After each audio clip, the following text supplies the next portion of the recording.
Swadikap, hi, welcome back to my channel, Sompong Bun Prasad.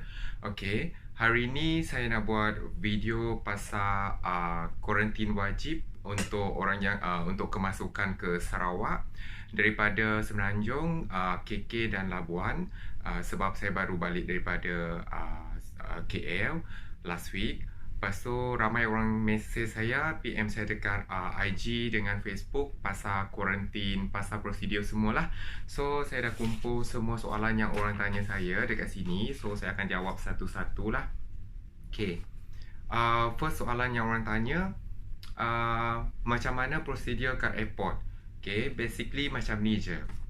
Bila korang landing daripada airplane, macam I punya flight sampai 5.30. So flight penuh, so memang ramailah orang, so you kena queue. Dia ada macam 3 station lah. First station is you have to queue daripada you keluar daripada airplane, you queue dekat before you masuk ke tempat immigration tu, depan tu you kena queue ambil quarantine letter. Ni lah quarantine letter.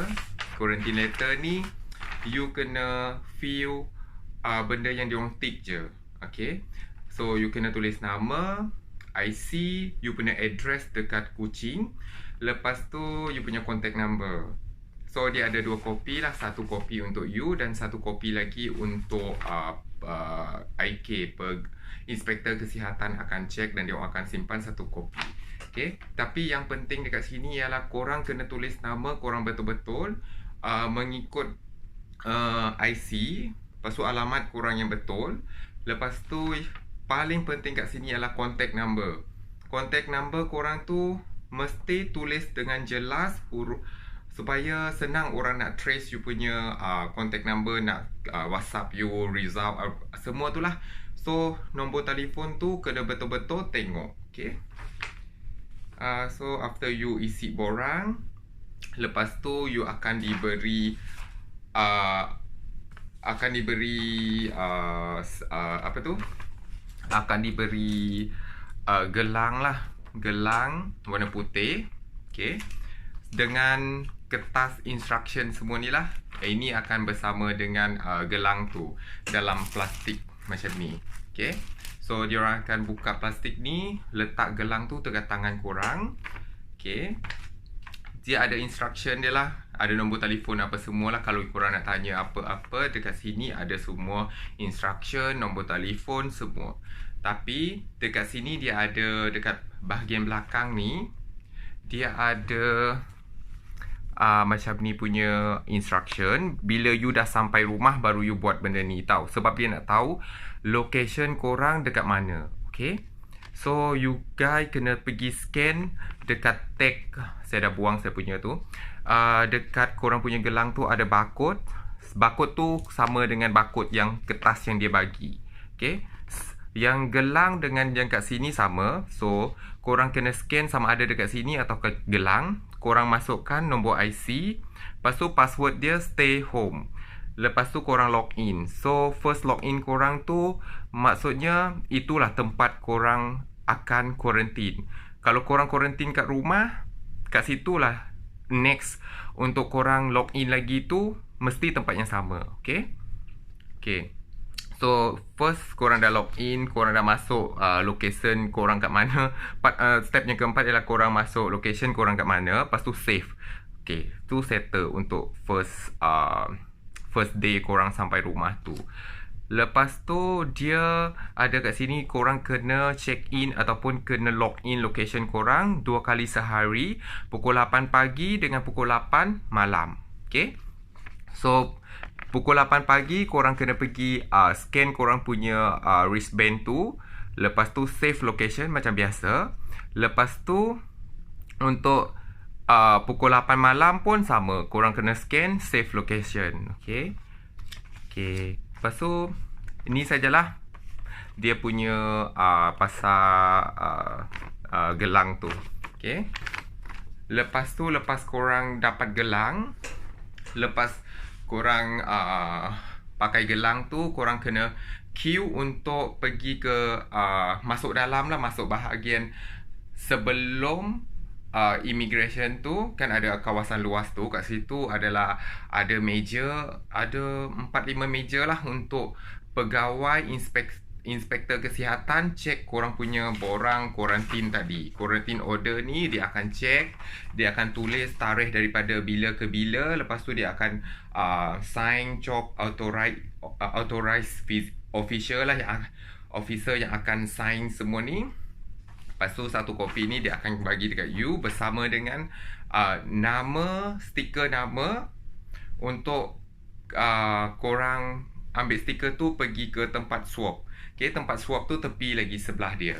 So after dia check borang you, dia akan tanya you dari mana, you stay kat mana, semua tu dia akan bagi borang ni balik dengan you yang dah dicop semua ni. Dia akan bagi instruction dekat you. Kat situ you boleh tanyalah apa yang you nak tanya pasal quarantine, pasal result ke anything, you can ask them lah. Dia orang akan explain satu-satu dekat you. Lepas tu baru you pergi swab. Lepas tu siap swab tu barulah korang boleh pergi ke immigration, stop, then baru korang boleh keluar. Okay. Okay, untuk next question pula, orang tanya question yang kedua, ada orang tanya saya, kuarantin berapa lama? Kuarantin tu 14 hari. Okay, 14 hari home quarantine. Tapi untuk orang yang macam rumah dia ada orang tua, ada budak, semua macam tu, bukan dia stay seorang, dia boleh request untuk quarantine kat hotel lah, dan tak ada bayaran juga. Lepas tu soalan ketiga, sakit tak swab? Ada orang tanya saya sakit ke tak swab. Bagi saya tak ada rasa pun.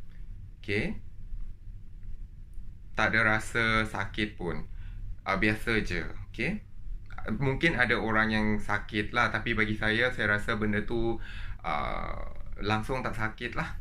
Okay. Lepas tu nombor 4, berapa hari dapat result? Result tu akan dapat dalam 3 atau 4 hari. Macam kes saya, cukup cun-cun 3 hari saya dapat result lah. Result tu dia orang akan WhatsApp kat nombor yang kita bagi tu. That's why saya cakap penting untuk korang tulis nombor telefon tu betul-betul, nombor telefon kontak korang, sebab dia akan WhatsApp korang. Actually dia bukan result lah, dia bagi terus release order. Dekat release order tu lebih kurang juga dengan surat quarantine order ni, cuma dia akan bagi tahulah dia tak bagi tahu negatif atau positif, dia just bagi tahu kesihatan anda memuaskan. So korang dah boleh potong korang punya wristband dan boleh pergi kerja lah. Macam korang dah bebas lah. Tapi dia ada syarat kat situ. Masa korang potong gelang tu, korang kena ambil video. Video tu korang kena tunjuk IC korang yang tangan tu adalah you punya. So tu sebagai identification korang lah, sama ada tu belong to you ke tak. Okay, you kena ambil video bersama tunjuk you punya IC masa you potong tu. Tapi video tu tak perlu send balik kepada nombor WhatsApp yang dia WhatsApp tu, cuma you kena simpan untuk peribadi saja. Untuk in case anything, ada orang tanya ke apa ke, you boleh show dia punya you punya video tu. Okay, tu je tujuan dia, untuk pengendalian, untuk pengecaman dia orang cakap dekat surat yang dia orang message yang dia bagi tu. Dia ada instruction lah, so korang just ikut instruction daripada WhatsApp tu je. Lepas tu ada orang tanya juga, kenapa saya tak cukup 14 hari dah boleh pergi kerja? Okay, sebab saya dah dapat result dan saya dah potong saya punya gelang ni. So it's depend on you punya boss sendirilah. Kalau boss you suruh stay lagi sampai 14 hari, so you just stay lah sampai 14 hari. Tapi disebabkan office saya ni sekarang ni kurang orang, so saya kena pergi kerja lah. Tapi korang kena pandai-pandai jaga diri sendiri, jaga jarak, jangan expose terlalu rapat dengan korang punya kawan sekerja lah. Korang sendiri kena keep distance lah dengan diorang, jangan buka mask di depan orang, jangan buka mask, jangan makan bersama diorang. So korang just follow SOP lah. Sebab bagi saya pun, saya rasa sebab belum cukup 14 hari, walaupun result negatif, saya tetap kena jaga jarak lah. Okay. ada orang tanya soalan nombor 6, dekat airport tu swab test ke rapid test? Okay. Semua tu kita dekat airport buat swab test. Dia akan ambil swab dekat dua-dua hidung, lubang hidung. Lepas tu dekat kita punya mulut, dekat throat. Okay, tu je. Sekejap je buat tu. Jangan takutlah, tak sakit pun. Okay, soalan nombor 7 ni actually repeat kepada tu, soalan nombor 6 je lah. Buat test tu kat klinik ke kat airport? Dekat airport same day masa kita arrival. Okay, terus buat. Lepas tu saya nak bagi tahu satulah, masa nak tunggu swab tu agak lama sebab daripada step 1 step 1 to 3 kan tadi saya cakap ada 3 station. Daripada station 1 to 3 tu memang take time lah sebab ramai orang. Sebab masa saya sampai tu ada flight sampai masa yang sama, 2 flight. Satu flight daripada KK, satu flight saya KL. Dua-dua flight tu penuh. So agak ramai orang lah kat situ. So you guys have to macam get ready lah. Memang you akan tunggu lama. Macam saya sampai 5:30 petang, saya settle semua sampai ke ambil luggage tu dalam 5:30 to 8:30 baru settle. That means dalam 3 jam baru settle semua tu. Okay, tapi saya sangat puji lah orang yang frontliner yang kerja situ. Sangat-sangat profesional. Diorang sangat helpful. Macam korang yang ada baby ke, pregnant woman ke, orang tua ke, memang diorang akan bagi priority lah. Diorang akan cari siapa yang macam memang priority punya orang. Dia akan suruh pergi ke kaunter yang cepat sikit lah untuk diorang buat swab dulu. So saya rasa memang pekerja frontliner kat situ semua profesional. Daripada JPAM, daripada dia punya IK, penolong dia orang, dari doktor yang ambil swab, semua tu semua profesional. Okay, korang tak payah takut lah. Walaupun tunggu lama sikit, bagi saya tak ada rasa marah, tak ada rasa apa-apa. Saya rasa cool je sebab saya tengok cara dia orang kerja tu memang tip top. Okay, lepas tu nombor 8 ada orang tanya berapa bayaran untuk swab test. Actually tak kena bayar lah. Untuk yang datang daripada KK, datang daripada KL dan Labuan yang masuk ke Sarawak, tak kena bayar lah. Tapi saya baru tengok semalam punya sekular. Dia cakap kalau orang yang daripada overseas masuk ke Sarawak, diorang kena tanggung sendiri bayaran untuk hotel dan untuk swab lah. Okay, apa lagi soalan? Lepas tu saya rasa soalan tak ada lagi lah. Saya kat sini saya ada 7-8 soalan ni je. Tapi kalau siapa-siapa yang ada soalan lagi pasal swab test ataupun pasal home quarantine ni, korang boleh PM saya lah, ataupun boleh komen dekat bawah saya punya video lah.